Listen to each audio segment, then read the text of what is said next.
আল্লাহ ভোলা বান্দারা, তোমাদেরকে এখনই সময় হয় নাই, এখনই কি সময় হয় না মসজিদে আসার, এখনই কি সময় হয় নাই আমি আল্লাহর কুদরতে পায়ে সেজদা দেওয়ার, এখনই কি সময় হয় নাই কোরআন তেলাওয়াত করার, এখনই কি কোরআন ধরার সময় হয় নাই।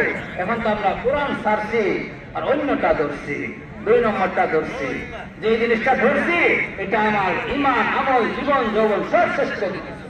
যুবক ভাইরা, যেটাকে ধরছি আমার ঈমান, আমল, জীবন, যৌবন, 4টা কথা বলছি, ঈমান, আমল, জীবন, যৌবন সব শেষ করে দিতেছে একটা অস্ত্র, একটা যন্ত্র, তার নাম টাচ মোবাইল। টাচ মোবাইল সব শেষ করে দিতেছে।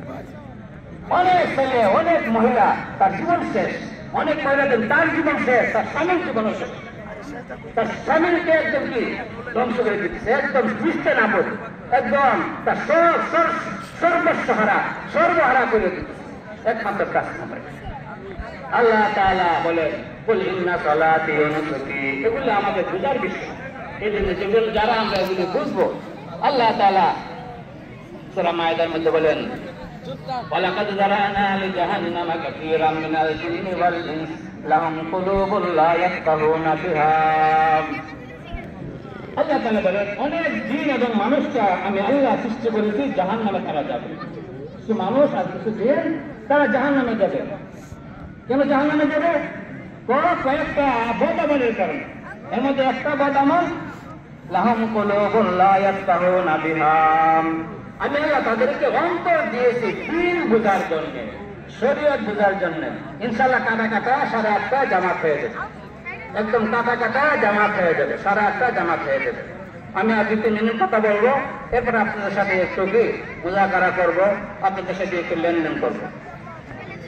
আল্লাহ তাআলা বলেন আমি মানুষ এবং জিনকে কলব দিয়েছি, কলব নামক একটা অঙ্গ দিয়েছি, যে অঙ্গটা, যে গোষ্ঠের টুকরাটা, এটা বুঝার জন্য, দ্বীন বুঝার জন্য, শরীয়ত বুঝার জন্য, আল্লাহকে চেনার জন্য, আল্লাহ রাসূলকে চেনার জন্য, কুরআন বুঝার জন্য, মূল কথা দ্বীন বুঝার জন্য। কিন্তু লা ইয়াফকাহুনা বিহা, তারা সেই অন্তর দিয়ে, সেই কলব দিয়ে তারা দ্বীন বুঝতে রাজি না, দ্বীন বুঝে নাই।